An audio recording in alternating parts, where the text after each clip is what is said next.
Ladies and gentlemen, welcome to this joint press briefing by Mr. Jean-Noël Barrot, Minister for Europe and Foreign Affairs and France, and His Highness Faisal bin Farhan, the Foreign Minister of Saudi Arabia. The Minister will deliver opening remarks and then we will take a few questions. Monsieur le Ministre, vous avez la parole. Mesdames et Messieurs, je tiens en premier lieu à remercier mon collègue, Son Altesse Faisal bin Farhan, avec qui nous travaillons depuis des mois maintenant pour l'organisation de cette conférence. Et je le remercie donc pour la qualité du travail mené en commun de la paix et de la sécurité pour tous au Proche et au Moyen-Orient. Lorsqu'une nouvelle escalade régionale a éclaté en juin, nous empêchant de nous réunir du fait de l'impossibilité pour plusieurs chefs d'État de se déplacer, beaucoup ont cru, ou peut-être espéré, que l'attention internationale serait détournée, que notre détermination vacillerait et que cet événement n'aurait pas lieu, ou tout au moins que ses ambitions seraient revues à la baisse. C'est tout le contraire qui s'est produit. Notre détermination est restée intacte.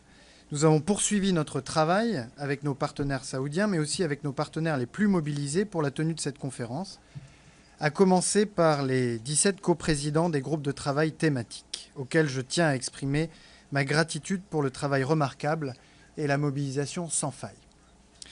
Au final, nous aurons réuni 125 pays, dont 50 sont représentés à New York au niveau ministériel. Nous avons eu à cœur de tenir cette conférence le plus vite possible, car le temps joue contre la paix. La situation à Gaza est aujourd'hui au-delà de l'imaginable. Les populations civiles en Israël et en Palestine ont payé un tribut insupportable lors des attaques terroristes du 7 octobre par le Hamas et au cours de la guerre que poursuit depuis Israël à Gaza. Le calvaire des otages toujours détenus par le Hamas, les images qui nous parviennent chaque jour de civils affamés, bombardés, de femmes et d'enfants pris au piège de la guerre bouleversent chacun d'entre nous comme une atteinte flagrante à notre humanité, aux principes du droit international auxquels nous sommes viscéralement attachés.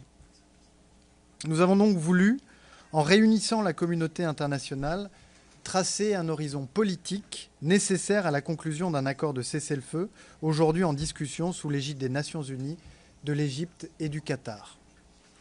Notre objectif premier était de délivrer un message clair. La paix est possible. Nous voulons construire une alternative à l'état de guerre permanent dans la région, et cette alternative doit passer par la solution à deux États, Israël et Palestine, vivant en paix et en sécurité. C'est la position historique de la France et c'est la seule voie possible. La dynamique que nous avons créée a d'ores et déjà suscité des engagements historiques, à commencer par celle du président de l'autorité palestinienne Mahmoud Abbas. Par sa lettre du 9 juin, le président Abbas s'est mobilisé résolument en faveur de la paix en condamnant les attaques terroristes du 7 octobre pour la première fois, en appelant à la libération des otages, au désarmement du Hamas et à son exclusion de la gouvernance de Gaza. Il s'est engagé à la lutte contre les discours de haine et de radicalisation, à la rénovation de la gouvernance de l'autorité palestinienne à travers l'organisation d'élections présidentielles et législatives en 2026. Nous tiendrons bien sûr l'autorité palestinienne comptable de ces engagements, qui viennent s'ajouter à ceux de la société civile israélienne, la société civile palestinienne, qui se sont réunis à Paris le 13 juin, dans le cadre de cette démarche que nous avons portée avec l'Arabie saoudite, et qui ont lancé d'une même voix l'appel de Paris à la normalisation des pays arabes et musulmans avec Israël, leur intégration commune dans une architecture régionale de sécurité, et à la reconnaissance de l'État de Palestine. C'est à la lumière de ces engagements déjà pris que le président de la République, à travers une lettre remise le 24 juillet par le consul général de France au président de l'autorité palestinienne Mahmoud Abbas, s'est engagé à reconnaître l'État de Palestine à l'occasion de la prochaine Assemblée générale des Nations unies en septembre prochain. Par cette décision, la France réaffirme le droit du peuple palestinien à l'autodétermination face aux faits accomplis sur le terrain, à la catastrophe humanitaire qui plonge tout un peuple dans la détresse et le menace d'effacement. Elle donne raison à ceux qui, en Palestine comme en Israël, sont des acteurs de paix, ont toujours rejeté le terrorisme et ont toujours rejeté la violence. Elle donne tort au Hamas, qui a toujours combattu la solution à 2 États et ne reconnaît pas le droit d'Israël à exister. En retour de cette décision capitale de la France, des engagements historiques seront pris, seront cristallisés aujourd'hui et demain à New York. Et je voudrais en citer 3 en particulier. De la part des pays représentés lors de cette conférence qui adopteront une vision commune de l'après-guerre à Gaza, fondée sur une mission internationale de stabilisation. De la part, deuxièmement, de l'Arabie saoudite et des pays arabes et musulmans qui, pour la première fois, vont condamner le terrorisme, les actes terroristes du 7 octobre, appeler au désarmement du Hamas, exprimer leur aspiration, le moment venu, à des relations normalisées avec Israël et à une intégration régionale sur le modèle de l'ASEAN ou de l'OSCE. Et puis de la part, troisièmement, des pays occidentaux qui vont exprimer leur volonté de reconnaître l'État de Palestine et apporter ainsi leur pierre à l'édifice de la paix. Cette conférence est donc une étape décisive. Une étape décisive sur le chemin qui mène, bien sûr, jusqu'à l'émergence de cette solution à 2 États, qui mène jusqu'à l'Assemblée générale des Nations unies au mois de septembre, au cours de laquelle la France formalisera, par la voix du président de la République, sa décision de reconnaissance, et où nous comptons sur la mobilisation collective qui devra se poursuivre avant qu'il ne soit trop tard.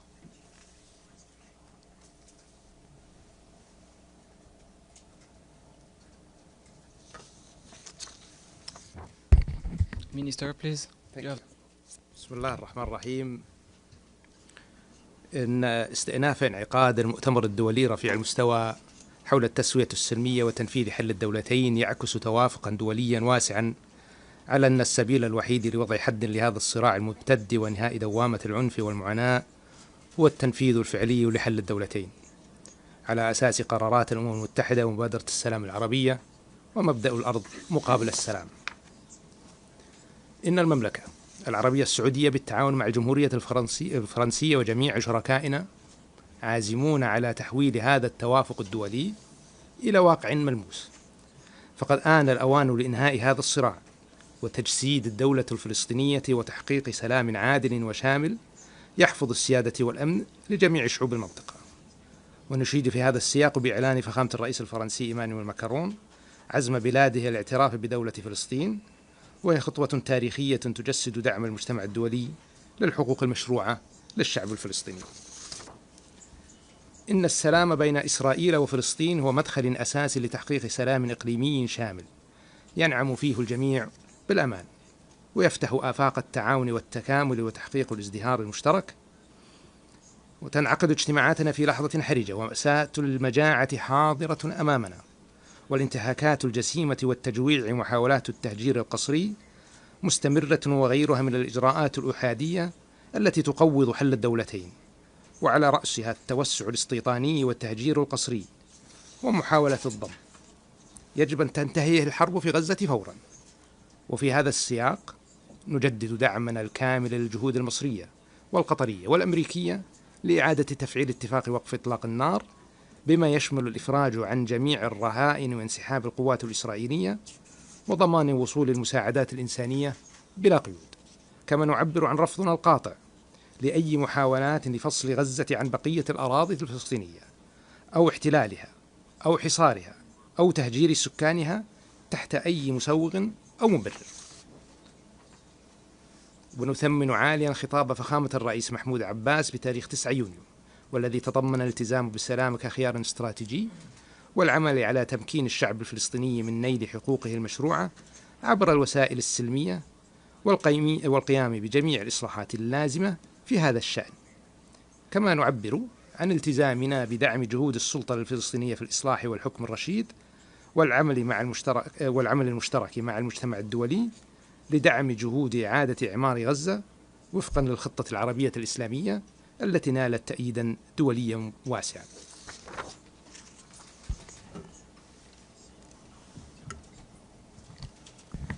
Thank you, Minister. We'll now move to the Q&A session, and we will start with Eddie Lederer from Associated Press on behalf of the UN Correspondent Association. Your Highness Prince Farhan, Your Excellency Minister Barrot, on behalf of the United Nations Correspondents Association, thank you very much for doing this briefing. My name is Edith Lederer from the Associated Press. A couple of questions. Should the international community put sanctions or use any other pressure tactics against Israel to accept the concept of a two-state solution? And Your Highness, is Saudi Arabia's normalization of relations with Israel still on the table? And for both of you, do you see any change in the stance of President Donald Trump in trying to end the Gaza war and achieve a two-state solution? Thank you very much.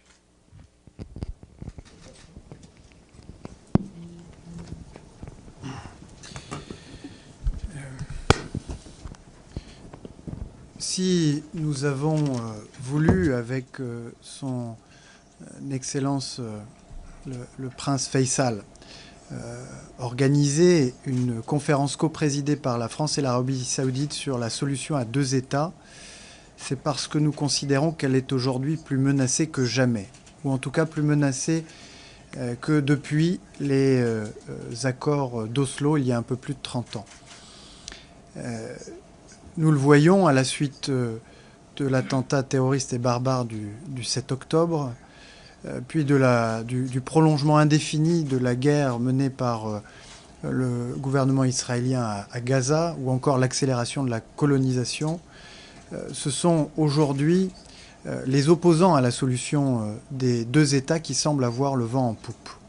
L'objectif de cette conférence, des engagements qui sont pris à cette occasion-là, engagements de pays européens qui annoncent leur intention, leur décision de reconnaître l'État de Palestine, engagement de l'autorité palestinienne ou des pays arabes de faire un pas supplémentaire dans la direction d'Israël en tendant la main.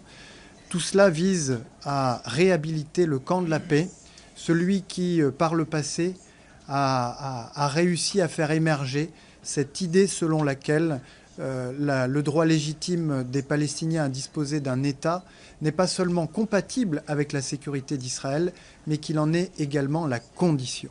Et c'est cette démonstration que nous voulons faire aujourd'hui avec l'Arabie saoudite pour qu'on puisse inverser ce qui est en train de se produire dans la région, c'est-à-dire une forme d'effacement définitif de cette solution à deux États, qui est pourtant largement considérée depuis longtemps comme la seule susceptible de ramener la paix et la stabilité. Vous avez évoqué la question des sanctions. Je ne peux pas répondre pour la communauté internationale. Je sais en revanche que la Commission européenne, au nom de l'Union européenne, doit désormais exprimer très clairement ce que sont nos attentes vis-à-vis du gouvernement israélien. La levée du blocus financier d'abord, le règlement des 2 milliards d'euros qui sont dus par le gouvernement israélien à l'autorité palestinienne.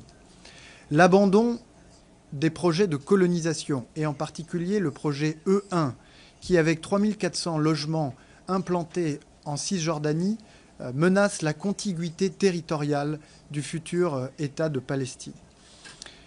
L'arrêt des activités de la Fondation humanitaire pour Gaza, du système militarisé de distribution d'aide humanitaire à Gaza, qui a provoqué des bains de sang et qui a conduit près d'1 millier de personnes, selon les chiffres des Nations Unies, à perdre la vie alors qu'ils se pressaient dans des files de distribution alimentaire. C'est un scandale, c'est une honte, ça doit cesser.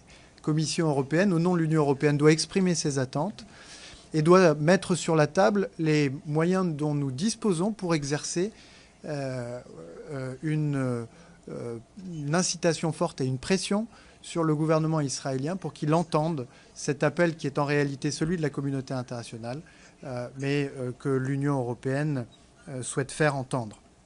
Ensuite, si Son Excellence le Prince Faisal m'y autorise, un mot sur le rôle des États-Unis d'Amérique et du président Trump qui a obtenu au mois de janvier un cessez-le-feu qui était attendu depuis de longs mois et dont nous saluons les efforts pour aboutir au plus vite en lien avec le Qatar et l'Égypte au cessez-le-feu, à la libération de tous les otages du Hamas qui doit être désarmé, à l'accès sans entrave de l'aide humanitaire à Gaza.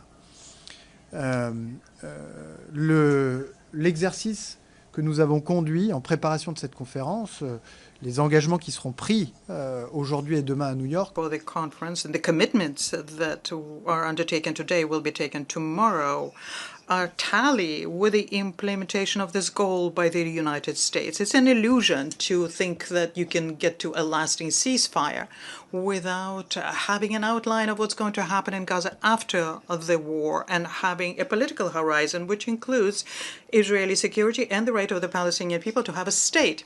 We have heard reservations that have been expressed in the United States as regards our initiative. We are of the opposite opinion. We think it's very compatible with the steps undertaken by President Trump during his first term in the Abrahams Accords, for example. And the collective logic that we have launched cannot be stopped. It's shown here at the conference. And this will allow us, in due time, to facilitate the work that is being done by the U.S. administration when it will once again to return to the logic of the Abraham Accords.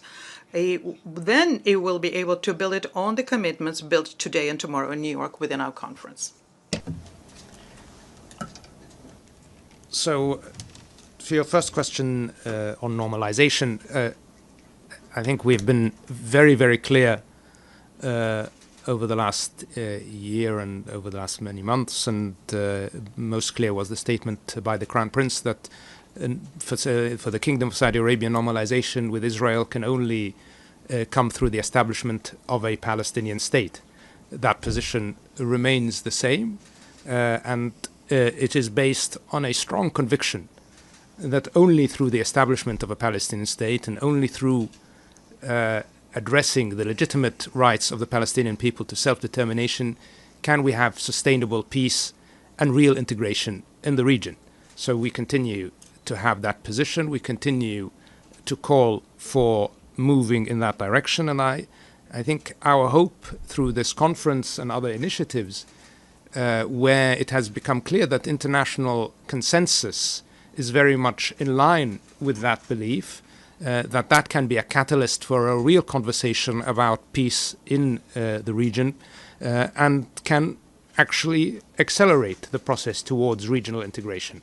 But again, that is contingent on achieving a Palestinian state.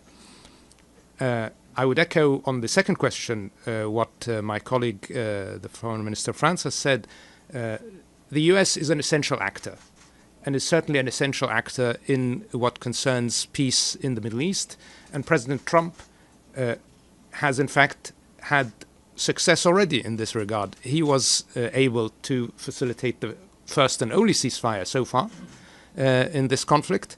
And obviously his personal engagement and his role is immensely important. And I think we've all heard President Trump statement in many occasions that he is a man of peace, that he is someone who abhors war, and he is a humanitarian. And I am firmly in the belief that U.S. engagement, and especially the engagement of President Trump, can be a catalyst for an end to the immediate crisis in Gaza and potentially a resolution of the Palestinian-Israeli conflict in the long term. So obviously we, as strong partners of the United States, continue to work closely with the US on many issues, and we hope that the US will continue to lead in the efforts for peace. And as I said, we have tremendous respect and faith in President Trump's not just belief and hope in peace, but in his ability to deliver on that hopes. Thank you. Claire Gatinois for Le Monde, please. cette conférence. Une première... Thank you. My first question for the minister, Mr. Barrot. So France had clarified its stance when it comes to the recognition of Palestine. Do you already have any signs from other states? Perhaps France won't be alone in this approach in September. Another question for the Saudi minister, similar to those of my colleagues. Could you imagine a relaunch of the Abraham Accords recognition for Palestine? Would that be a prerequisite for normalizing relations with Israel? And lastly, we've heard a great deal this morning about the conditions set forth regarding recognizing Palestine and demilitarizing Hamas. Do you support this requirement as well? Je peux peut-être commencer pour... I will begin by addressing your question. Right. So, the President of the Republic has made the decision to announce the recognition by France of the State of Palestine, which would take place formally in September on the silence of the General Assembly. And that is because we could not wait any longer. This solution, which, as I said before, is the only possible solution to ensure peace and security of Israelis and Palestinians and the entire region, as well as beyond, in the Mediterranean and in the world, to a certain extent. And therefore, this has to be relaunched. That is why it is so significant that France, the first country in G7 to do so, has taken this step in coordination with Saudi Arabia, which is a major power in the Middle East, so that through this initiative, new commitments can be made and new momentum can begin. A number of European countries, Western countries, have already in the past expressed their intentions to recognize the State of Palestine at some point in the process leading up to this two-state solution. Some of them have already hinted at the fact that they might follow France's example, and that in September we would have discussions over the course of 2 days. And the goal of those 2 days of discussions is to convince our colleagues who are still on the fence that the best time to contribute to this process would be the early stages. And so it is the time now for France and other countries to reject fatalism and to make a decision accompanied by commitments made by the Palestinian Authority and Arab countries for the security of Israel to prevent the worst from happening. My French is too poor, so I will answer in English. So on the first question, I think I can just reiterate the answer I gave to your colleague earlier, that for the kingdom, recognition is very much tied to the establishment of the Palestinian state, and we certainly hope that the clear consensus shown today, and which will be shown tomorrow as well, and the clear momentum towards establishing that Palestinian state can open the conversation about normalization, but it can only open, first, if the conflict in Gaza ends, if the suffering of the people of Gaza is alleviated, because there's no reason even, or no credibility to have a conversation about normalization with with constant death and suffering and destruction in Gaza. And then we have to talk about the establishment of the Palestinian state. And once that is achieved, then obviously we can talk about normalization. Look, you asked about Hamas. The kingdom's position has always been that the Palestinian Authority is the only legitimate, that Fatah and the Palestinian Authority are the only legitimate, the PLO are the only legitimate representative of the Palestinian people, and that continues to be the case. And I think what we have seen today with this conference as well reinforces another core belief of the kingdom, the belief that diplomacy, not violence, are the path to conflict resolution and to peace.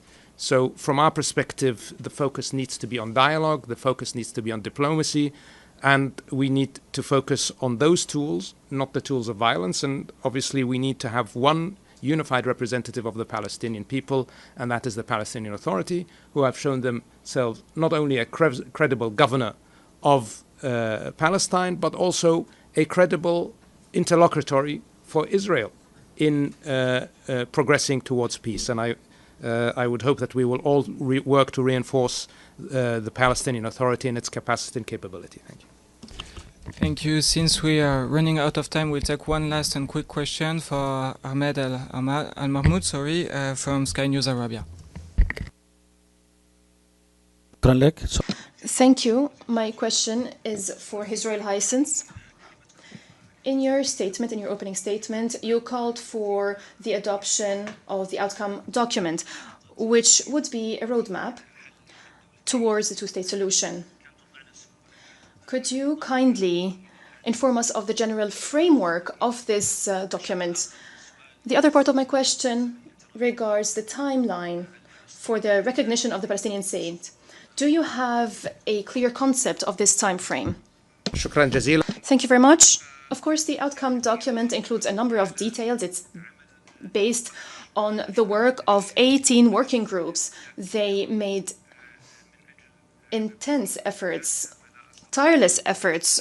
So I cannot really summarize the outcome document in this conference as there is not enough time.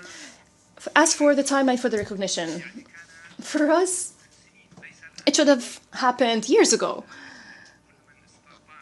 But of course, anyone who can reach the truth at any time is something that we welcome. And I commend the courageous position of the President of France and the French Republic that indicated the intention to announce the recognition in September. There is ongoing dialogue with a number of European countries and Asian countries that have not yet recognized the State of Israel.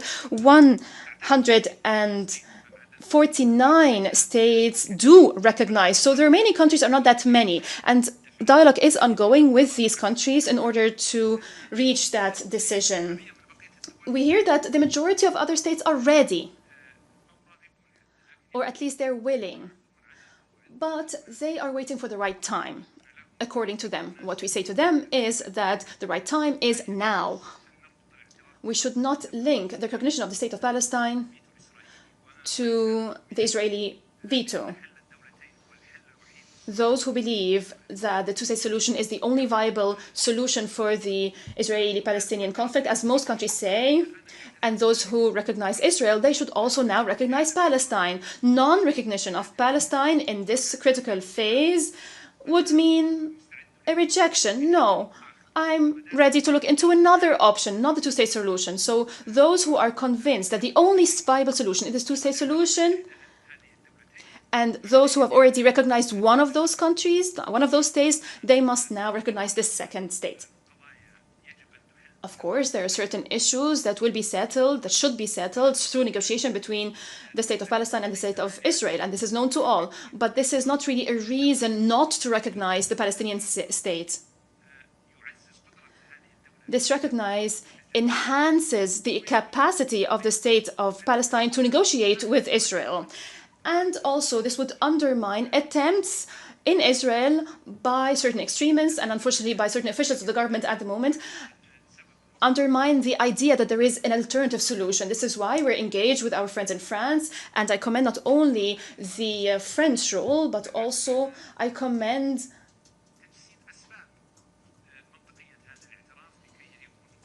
working on putting forward the arguments behind this recognition so other countries can follow suit. Your Highness, thank you very much, Monsieur le Ministre. Merci beaucoup. We wish you a very good day. The press conference is over. Thank you very much.